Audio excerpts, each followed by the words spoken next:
Hello, my name is Dr. Deborah Weisfuse, and it is my pleasure to welcome you today to introduce our Masterclass Leadership Webinar Series. This series has been produced by the Alliance for Oral Health Across Borders, and our lecturer will be Dr. Bruce Donoff, immediate past dean of the Harvard School of Dental Medicine and one of the founding members of this organization. Next, let me introduce ourselves to you. The Alliance for Oral Health Across Borders is a 501c3 organization created in 2011 to champion oral health equity for all.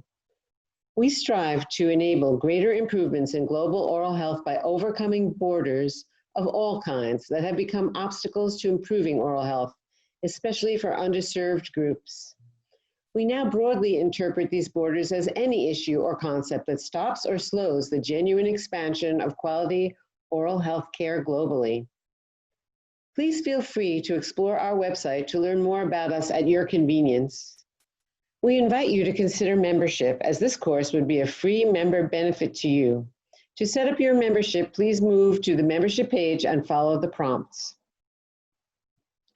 Dr. Bruce Donoff has contributed this series of 4 lectures to help share a concept in leadership that is crafted to help expand our effectiveness in this new era of challenge and change. Just a few words about Dr. Donoff. He has served as Dean of Harvard School of Dental Medicine from 1991 to 2019, influencing more than a generation of their graduates. He is currently the Walter C. Guralnick Distinguished Professor of Oral and Maxillofacial Surgery and has been named a Harvard University Distinguished Service Professor. His degrees are from both Harvard School of Dental Medicine and Harvard Medical School. He has served as Chairman and Chief of Oral and Maxillofacial Surgery at Massachusetts General Hospital. He's also always been active clinically and continues to see patients at this time. Dr. Donoff has published over 100 papers, authored textbooks, and lectured worldwide. He recently helped launch the Harvard School of Dental Medicine Initiative, a project of great importance to him addressing the integration of oral health and medicine. He has served 12 years on the board of the Oral and Maxillofacial Surgery Foundation and has served as president of the National Institute of Dental and Craniofacial Research. He is the editor of the Manual of Oral and Maxillofacial Surgery and on the editorial boards of the Journal of Oral and Maxillofacial Surgery and the Massachusetts Dental Society. His professional awards are too numerous to list here, but can be accessed by clicking under his picture on this Masterclass Leadership page of our website. The lectures are based on 2 books that are utilized at the John F. Kennedy School of Government at Harvard University in its Center for Public Leadership. Dr. Ron Heifetz, the founding director of the Center for Public Leadership, is the author of one of the books. He's played a primary role in establishing leadership as a new area of study. He speaks extensively and advises heads of government, businesses, and nonprofit organizations across the globe. His advice has actually been cited in an acceptance speech for the Nobel Peace Prize. Dr. Heifetz is also a graduate of Harvard Medical School with his advanced training first in surgery and then in psychiatry. He's also an accomplished cellist who has studied with famous Grigor Piatigorsky.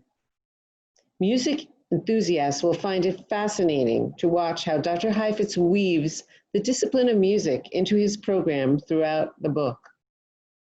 Leadership on the Line, with a tagline of Staying Alive Through the Dangers of Leading by Dr. Ron Heifetz, is the book that popularized this approach to leadership taught by him and his team.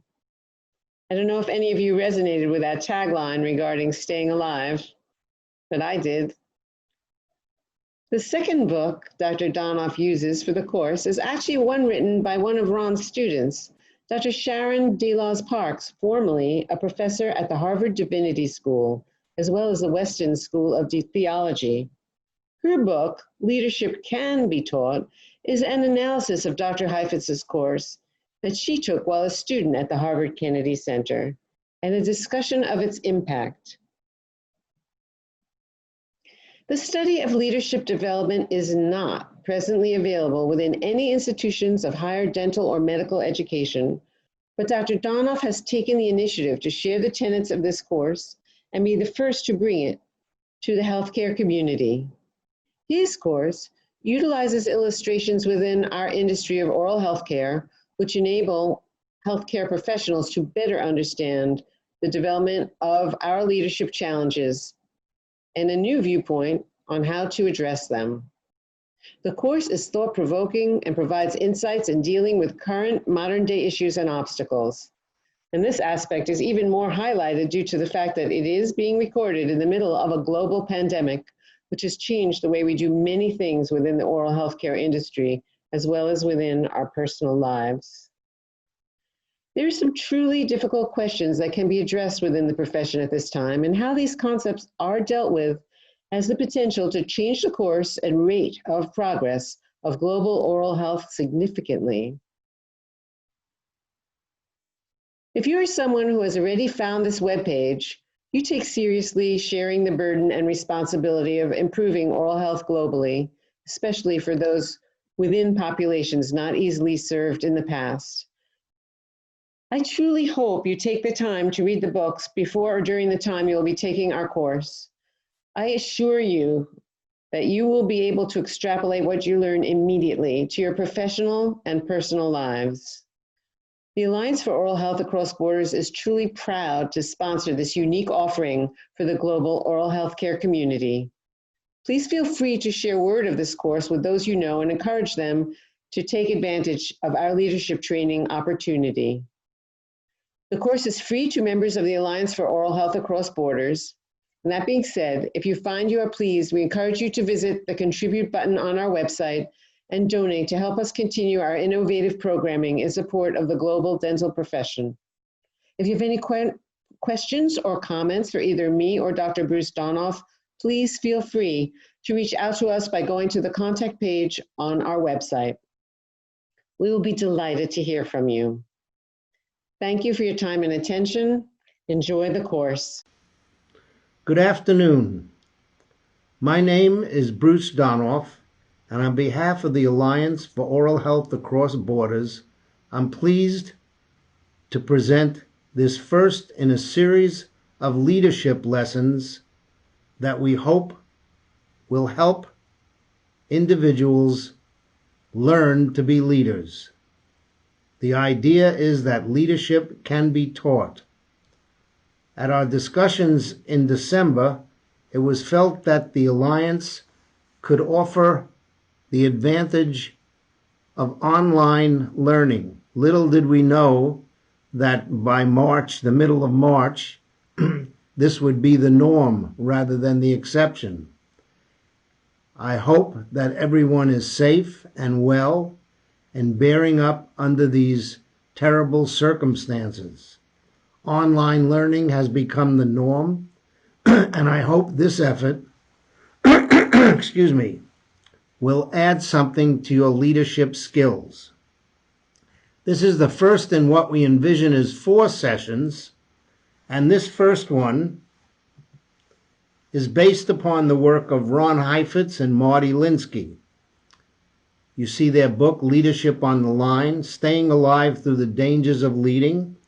And on the left, a book called Leadership Can Be Taught by Sharon Parks, who in fact took their course at the Kennedy School at Harvard and was so impressed that she wrote this book. The main reason for using this right now is too often we say that leaders are born. But leaders can be made, and leaders can be taught. And so this first series, based upon this work, will introduce some concepts that may be a little new to you, and I hope they are. The key points for this introduction is to understand technical versus adaptive change, which is very important. We live in a very complicated world. It gets more complicated by the minute. What used to be individual countries became global, and now this pandemic has thrown everybody into a tizzy in terms of what can be done what institutions can do, what individuals can do, and therefore leadership becomes more important than ever. I won't make any comments about what is going on worldwide, but clearly there is the need for leadership. In terms of definition, technical versus adaptive change is a very important concept. Technical change is the kind of change that is not necessarily easy, but usually can be done by changing a process, by changing organization, by developing task force. Adaptive leadership almost always results in a loss of something for some group or some individual. And this is an important aspect, because the status quo is something that everyone likes to maintain. And in fact, as we deal with the changes that this crisis may bring upon us, the most important thing for many, many people is to be able to return to the status quo. And we see that with everything opening up and going back to normal. For oral health, for healthcare in general, it's a very different issue. Usually, change comes hard, but often change is promoted by a crisis. And we'll talk a little bit about that. But the important thing is, technical change is changing a process, changing an examination, changing a licensure methods. Adaptive change really means a loss for someone. So to put it in perspective and put it into oral health parlance, an adaptive change would be elimination of live patient exams for dental licensure. And we'll return to that later on.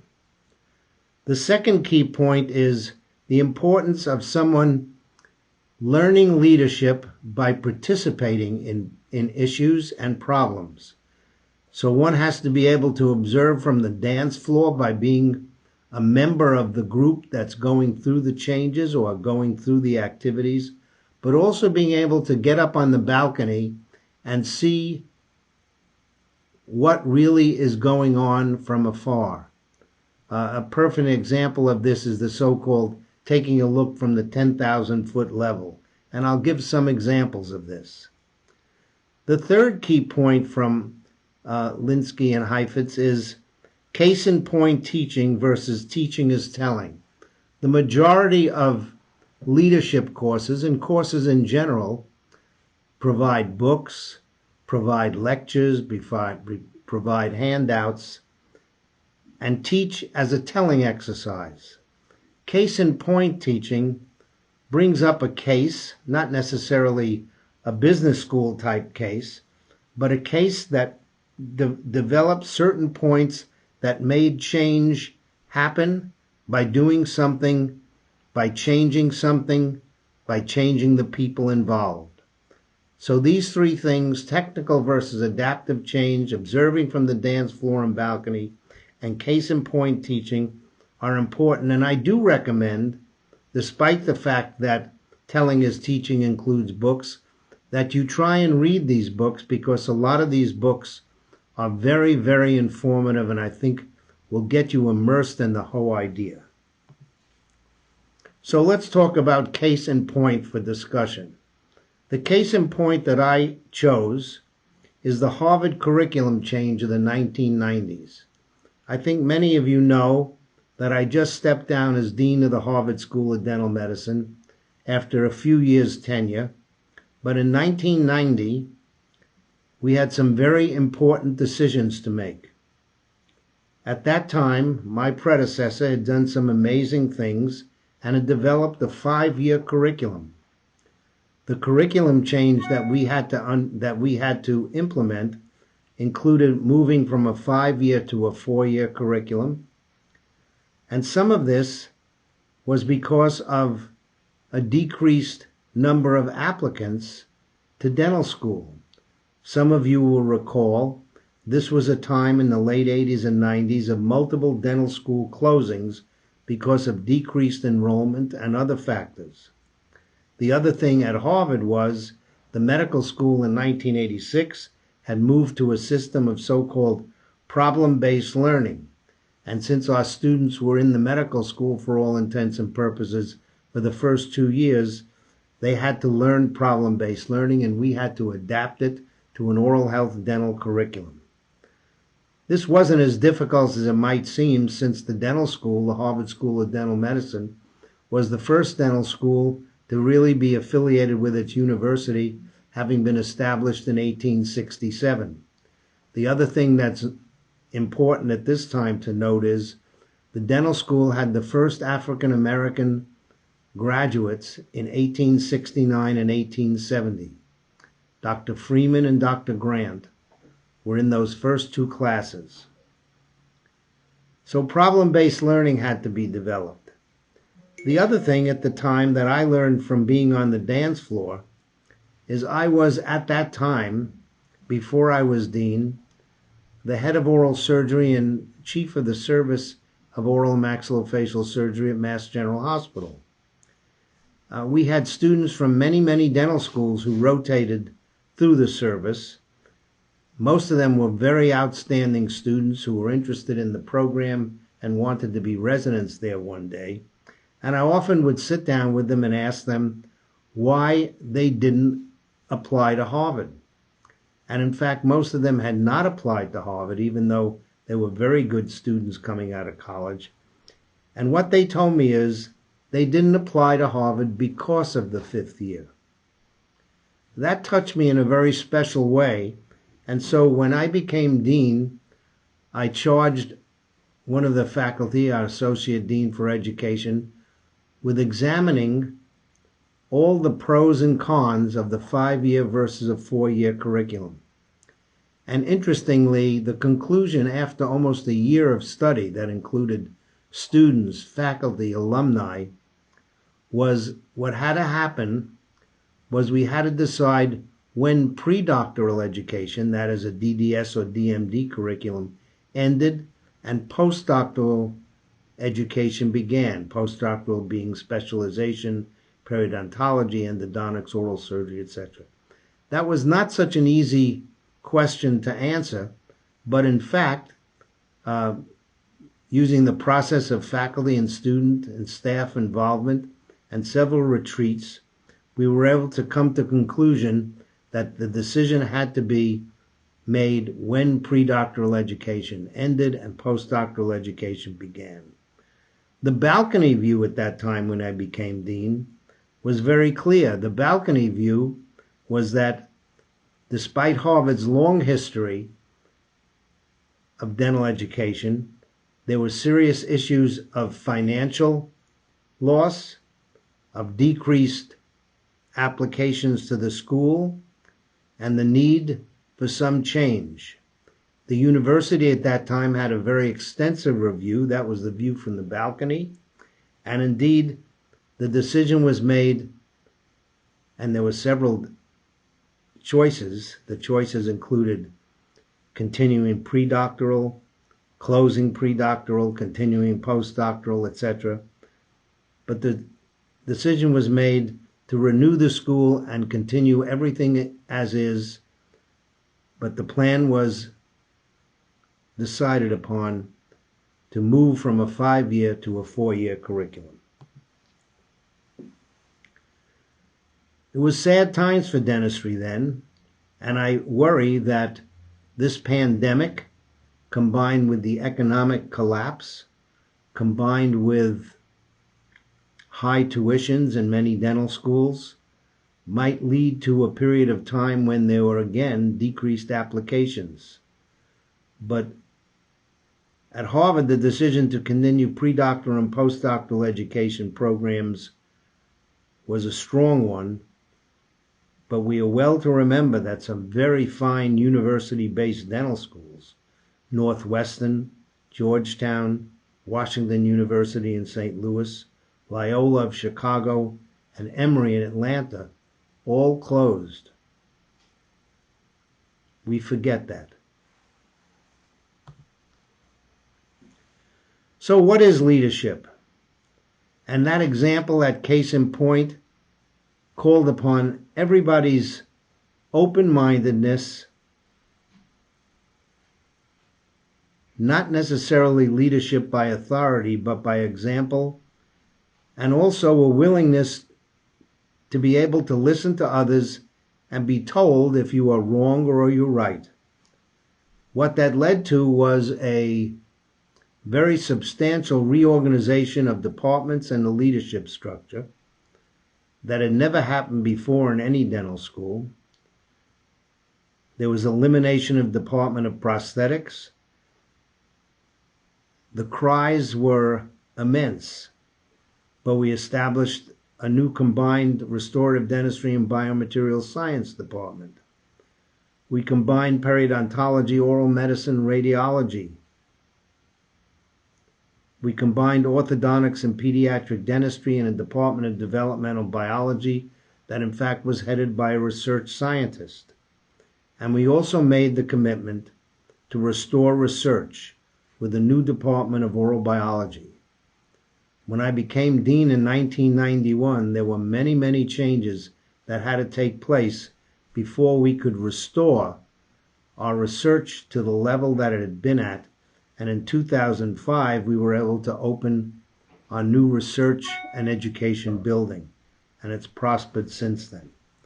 But all of this was carefully worked out, ups and downs, listening to people, groups of people, listening to each other, not simply by caveat, but in fact it included a vision for the school, and that vision was very much to continue to produce leaders for the field of oral health and dentistry, and we continued to do that.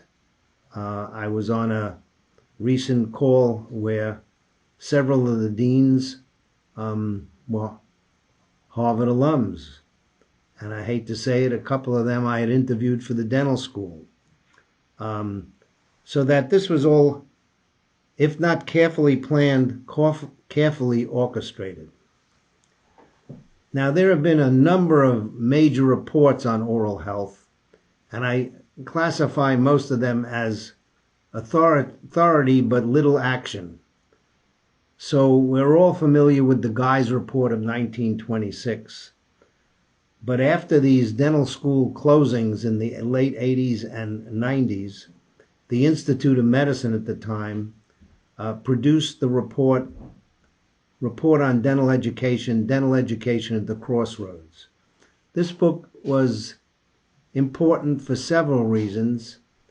Most importantly, its cover was lavender and green, the academic colors of medicine and dentistry. And in fact, its recommendation, very strongly, like the Guy's report, was that dentistry should stay integrated with medicine. It included a number of possible ways for this to happen, but certainly the importance of science, the importance of patient care, the importance of understanding the total patient was to be important. And I must admit that I think sadly a lot of that report has been forgotten. In 2000, the first Surgeon General's report on oral health appeared. Dr. Satcher was the author of that. And the interesting part about that is oral health was called an epidemic, bad oral health. It pointed out the disparities in care, things that we're dealing with right now, and that was 20 years ago. In 2001, the Future of Dentistry report appeared. The American Dental Association sponsored that. It was a very good report and the first to mention global efforts in oral health. The American Dental Education Association efforts through the years of the 1990s and 2000s were very important. Under the leadership of Rick Valakovic, the former American Dental ADAS, Association of Dental Schools, became ADIA, and they developed a number of interprofessional alliances and developed programs to create leaderships as well. And the most recent,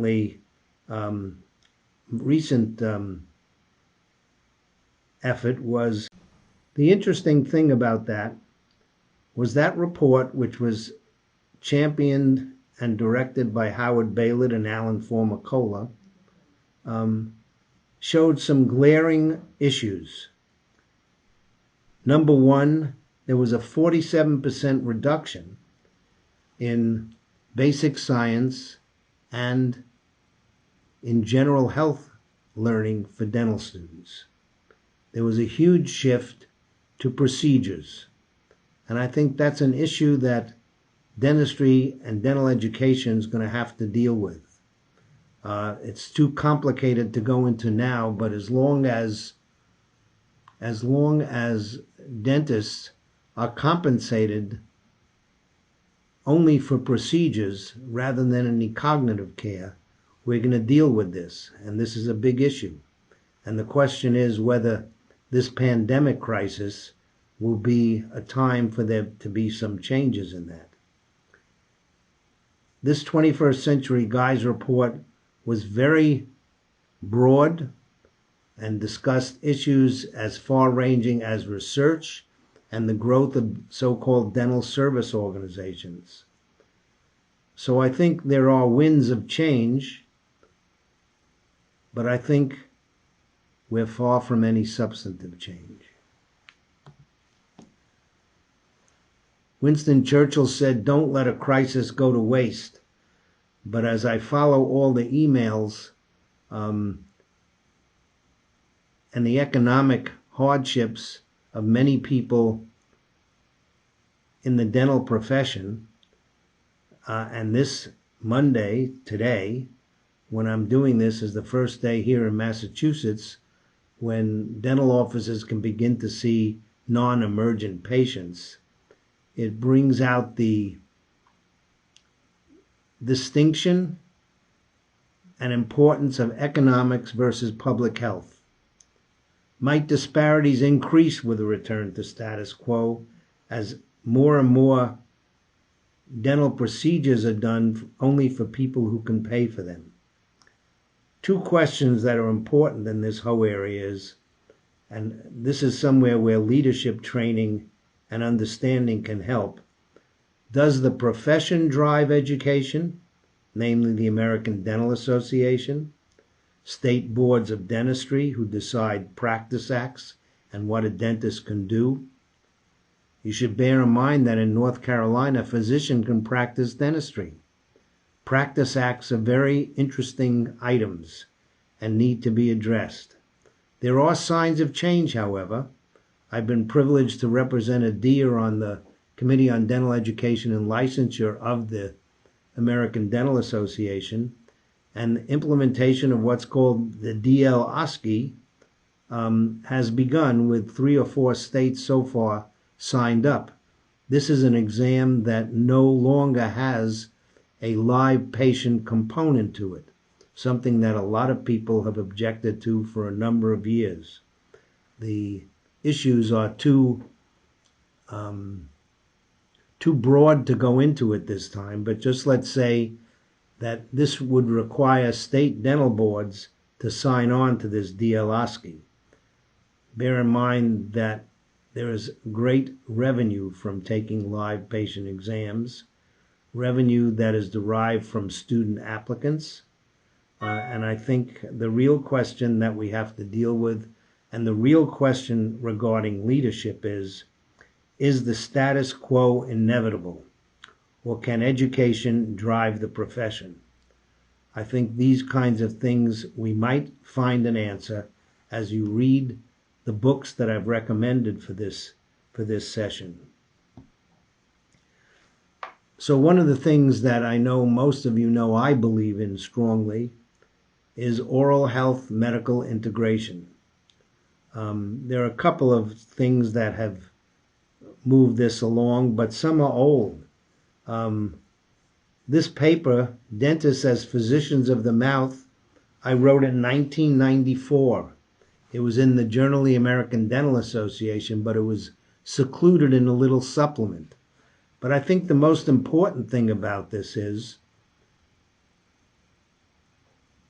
the idea that learning by doing is very important. In this, I discussed the work of Donald Shane, who was a faculty member at MIT, who talked about the reflective practitioner and educating the reflective practitioner. And this was a very novel way of looking at how to teach and develop healthcare providers, although it was based upon notions of the architectural design school atelier learning system. In any case, I think what's happening in oral health from a scientific point of view is that we're learning more and more about this, more and more about what causes oral disease, important ones, both decay and periodontal disease, although that's not everything. Oral cancer is a big part of this. But the other thing is that we are now developing medical treatments for some of these diseases. And so it won't be tomorrow or the day after that the dentist throws away the drill, but someday that might happen. I think that's scary, and I think adaptive leadership has to deal with the potential for loss, and I think many people in the profession feel that.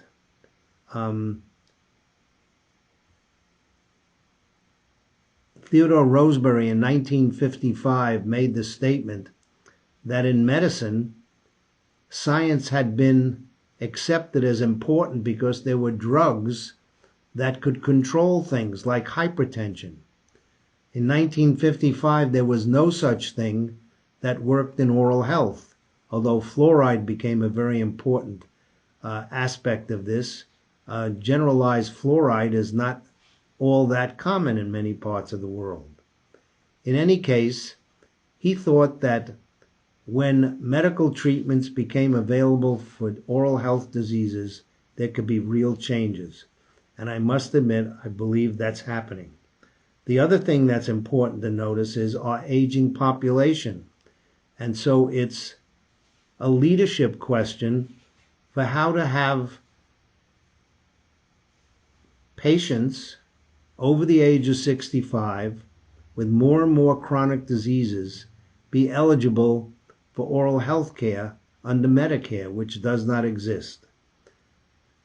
I've also put here La Cascada Declaration, which was a declaration by a number of leading global educators to recombine medical and dental education. Here at Harvard, we've developed an initiative for integration based upon knowledge that care of oral health needs, especially periodontal disease, can have a very important positive impact on chronic diseases like cardiovascular disease, diabetes, etc., and also save money.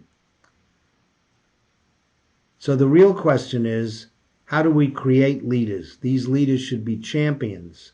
Champions for integration, champions for oral health becoming part of the mainstream of general health, not by telling, but by doing, and also the real understanding that what we're really talking about is changing the culture.